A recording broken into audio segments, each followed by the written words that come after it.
Good araw mga bossing ko. Yan, medyo makulimlim pa rin ang panahon mga boss. Pero at least, eto na, humupa na yung ulan mga bossing ha. So ngayong araw mga bossing, available tayo sa isang 7-seater.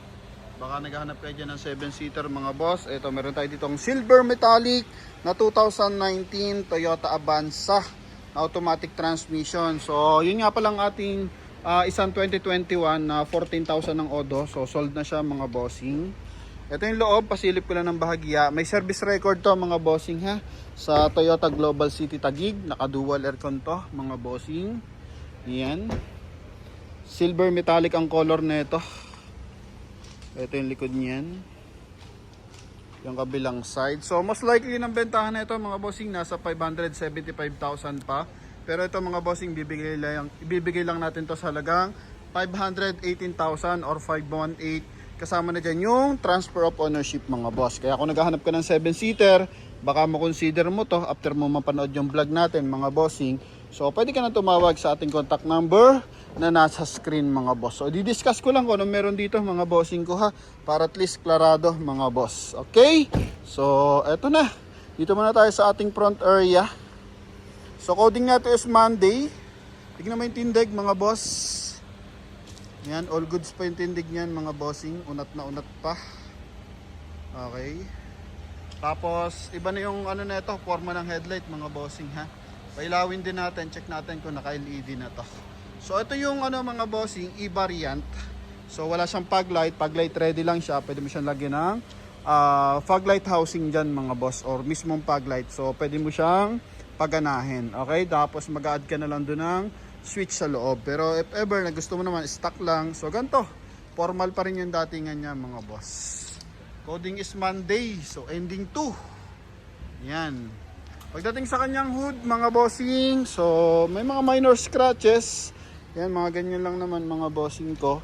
Tapos sa headlight natin, buo po yan, tsaka sa turn signal, so walang mga basag yan mga boss ha. Yan. Tapos naka rain gutter naman sa side. R14 ang mags nito mga bossing. Yan. So sa harapan, Yeda yung kanyang gulong. Sa likuran, Dunlop tires mga boss. Okay, na naka 4 stud. Yan ha. Sa gulong, makapal pa mga goma nito mga boss, 85.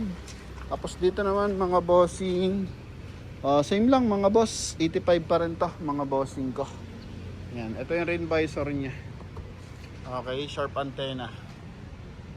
Naka-sticker pa. So lahat ng window mga bossing, Toyota yan. Yan, so wala pang basag yung ating mga window. Ito yung kanyang interior. Yan mga bossing. Dashboard niya, so may mga ano lang, konting mga ganyan lang mga bossing. So pinaka ano lang yan mga boss, lagyan mo lang siya ng tag dito, dashboard cover. Pero walang biyak yung ating dashboard mga bossing ko ha. Tapos sa ating steering wheel, yan mga boss, may cover lang, pwede nyo i-detach.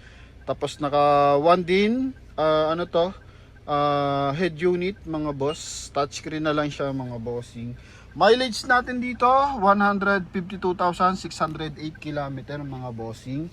So hindi lahat ng binablog natin mababa yung odo, mataas ang odo, pero lahat ng binablog natin mga bossing condition po. So chinek ko na to, walang delay ang transmission, malamig ang aircon, walang tagas ang makina mga bossing. Yan, then walang kalampag mga boss, no? So Avanza naman to, tsaka madalang talaga magkaroon ng kalampag to mga bossing. So eto naman mga bossing, yung mga gantong odo, so normal na to sa akin. Marami na ako nakikita dito mas mataas pa. Meron nga dito, may na-encounter na ako dyan, nasa 600 yung odo mga boss, no? Yan, pag sumasakay kasi ako ng mga taxi mga bossing, so nag-ano ako, nag-i-inquire ako, nag-check ako sa mga driver, nagtatanong ako sa mga driver kung yung odo yung tinatakbo nila. So yan, most likely 800, meron pa nga na umaabot na ng 1 million mga boss yung odo. Okay, lalo na pag yung mga BIOS na Batman, so sobrang tatatag ng makina mga bossing. So tamang maintenance tulad nito, meron tong service record sa Toyota Global City Taguig mga boss. So walang problema, kahit mataas ang odo, check naman natin yung makina mamaya. Papakita ko sa inyo kung gano'n siya kasariwa. Pagdating sa mga upuan, tingnan mo naman, alaga naman to, naka leather. mga bossing. Tapos dito sa ating ceiling mga boss, yan, wala naman lundo mga bossing ko ha. Ito yung kanyang sun visor, magkabilaan. So sa tint na ginamit, check natin kung anong tint na ginamit mga boss. May branding ba? So platinum ang ginamit na tint mga boss. Okay, yan, naka platinum tint, naka power window, pati sa likuran. Oh, ito mga boss, angat natin sa kabilang side. Ito, yan, so all goods, working pa mga bossing ha. Yan, kahit medyo mataas ang odo, so ano pa rin naman yun, check naman natin ng maigi. Tapos sa kabilang side, ayan, working pa rin siya mga bossing. Tapos dito, ganun din mga boss, yung kanyang power side mirror, busina. Stock pa rin yung busina niya mga boss. Naka-upgrade na to, ganito. Medyo iba na yung tunog ng busina niya mga bossing, mas malakas. Tapos naka-automatic climate control, automatic transmission. Pinaka-concern ko lang siguro ito, tanggalin nyo na lang tong ating yung kanyang improvised na mga bossing, armrest. Yan, kasi hindi fitted mga bossing ko ha. Yan, yun lang naman, the rest ng ko naman dito, mga concern, so silipin pa natin. Mga minor scratches, normal na yan mga bossing ha. Yan. Saka ha, may mga portion na pinturado mga boss. Okay, pero wala naman siyang malalang tama, lalo na sa loob mga bossing, sa mga panel. Normal na lang yung mayroong mga konting sa mga portion mga boss. Ayan mga bossing. Okay, so second row, naka dual aircon to, pero tingnan mo naman yung presentation ng kanyang interior, yung kanyang floor matting mga boss. So naka dish matting na yan. Tapos dito 100% na hindi binahayan mga boss, wala mga kalakalawang yan. So good for 7-seater. Maganda dito mga bossing, rear wheel drive. So once na akyatan, so mas matatag to mga boss, walang slide. Okay, so paparemove lang natin yung mga sticker mga bossing. Tapos mga concern yan, yung mga konting gas-gas na ganyan mga boss, mga pinagtanggalan din ng sticker. Okay, so ito yung third row nya. Tapos isa pang concern natin dito, armrest dito mga bossing, no? Yan, nagpa-check na tayo kung saan tayo makakuha ng armrest mga bossing. Pero totally naka-as-is na yan mga boss. Kung kayo mismo makakabili, so pwede naman kayo mag-order o try natin kung may mahanapan tayo dito mga boss, no? Yan, sa ating taillight mga boss, all goods. Walang mga basag, working yung mga ilaw. Yan, mga hydraulic assist, good din mga bossing. Dito naman wala naman siyang basag, may mga gas-gas lang ng bahagya mga bossing. Likod natin na salamin, all goods din yung mga boss. Ito yung kabilang side. Gulong natin dito mga bossing, Dunlop. Sa harapan, Yeda.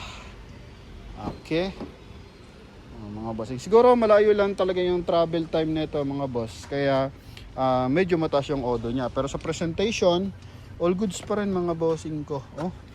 Yan ha. So ako kahit mataas ang odo, binibili ko rin minsan mga bossing. Basta nakita ko, na-check ko yung unit tulad nito, makisig naman. So wala man tayong concern mga boss. Lalo na may service record. So the more na alaga yung makina mga boss, syempre basta talaga ang buhay niyan mga boss, no? Yan. So pakita ko lang ng bahagya yung kanyang engine bay bago umulan. Tapos mga ganito, yung mga konting gas-gas dyan mga bossing. Kung di naman kayo maselan sa pintura, all goods pa rin to. Naka-conduction sticker naman siya, harap at likod. Yung sa likod tinanggal na pala, yun yung pala yung may gas-gas mga bossing. Pero eto, hindi, ito pala sa baba. Tama, naka-conduction sticker pa, sorry. Kala ko yung gas-gas niya sa likod yung pinagtanggalan ng conduction sticker. Sa bumper, wala man tayong major concern sa bumper mga bossing. Silipin natin yung kanyang makina kasi yung pinaka-importante dito mga boss. Okay, dito doble-doble yung pag-aalaga. Naka-dish matting na, may ganito pa, may rubberized matting pa mga boss. Tapos yung ating mga pedal, yan mga bossing ha. So hindi mo pa paghahalataan na 150 to yung odo mga boss. Okay.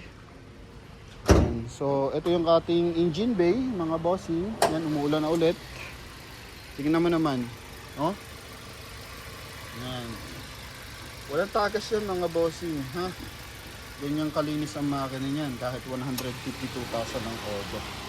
Mga bossing. Yung nakaraan nakabenta ako 188 naman mga boss. So tamang presentation lang para sa mga buyer natin. At least all goods, hindi tayo nanloloko ng kapwa mga bossing ha. Yan. So tsaka mababa naman ang presyo, 575. So tayo 518. So medyo malaki ang diferensya, nasa 50 na yung mga bossing ko. Pero most likely ng bentahan, check nyo sa market, nasa 575,000 pa, no? Yan, pag sa marketplace mga bossing, yun nga, yung kasiguraduhan mo sa bibilhan mo mga boss. Tayo kasi kasama na dyan yung transfer of ownership kasi yun yung pinaka-iingatan natin, yung papeles ng mga boss ng ating unit na binibenta mga bossing, no? Kahit sa first owner pa yan nanggaling, so hindi sapat sa atin yung dedupe sale lang na nakonotaryo. So gusto natin lipat natin yung title sa makakabili ng unit mga boss, para as in talaga wala tayong problemahin or maging future problem mga boss, kasi once natin matransfer yan sa nakabili, so all goods yun mga boss. Okay, kasi yung deed of sale may naka-attach na ID dyan mga bossing. Kapag na-expire ka ng ID ng nagbenta ng sasakyan, so possible mga boss magiging invalid yung deed of sale mo or magkakaroon ka pa ng mga concern lalo sa mga checkpoint mga bossing ko. So tayo mas maagap, mas maingat yung pagbebenta mga boss, ano, para iwas abala mga bossing. So tayo naman doon sa mga na-encounter na nakabili rin tayo ng mga unit na may problema sa papeles, so inaayos natin yan mga boss. Kaya nga tayo gusto natin yung transfer of ownership. Ito mga bossing ha, discoloration ng bahagya. So naka-encounter na rin tayo yan mga bossing sa Innova, sa Avanza. May mga ganong scenario na kung hindi tayo nagpa-transfer ng kung hindi tayo nagta-transfer ng ownership mga boss, di natin mahuli yon. So magkakaroon pa ng problema yan mga bossing, mga ilang taon pa pag gusto nang i-transfer ng makakabili mga boss. So tayo huli agad mga bossing na may concern yung papeles. So ginawa natin, hinabol natin yung nagbenta sa atin, so kakabenta pa lang naman sa atin na sasakyan, so it means nasa kanila pa yung pera. So pinayos natin sa kanila yung dokumento mga boss, yung dapat nilang ayusin mga bossing ko. So yun lang naman mga boss. So medyo maingat lang yung pagbebenta natin para at least syempre yung pinambibili sa atin ng sasakyan, syempre mga pinag-ipunan yan mga boss, iba naka-loan, ilang taong pinagtrabahuhan sa ibang bansa or sa negosyo mga bossing. Kaya tayo medyo maingat tayo magbenta ng sasakyan mga boss. So yun lang mga bossing, if ever interesado kayo dito, so pwede natin to deliver mga boss, ano yan, basta bayad na, or pwede naman kayo magpadala ng mekaniko mga bossing if ever na gusto nyo ipacheck to. So walang worry, tumatanggap tayo ng mga mekaniko mga bossing, or ano man malait sa atin ng mga unit ng mga mekaniko. So walang problema yun mga boss, no? Basta priority natin may isang makina, transmission, aircon, tsaka mga kalampag mga bossing, no? So yun lang naman mga bossing ko, maraming salamat. At muli, yan na, uulan naman mga boss. Kaya ingat-ingat, wag isugod yung mga sasakyan natin sa baha mga boss, ano? So yun lang, thank you.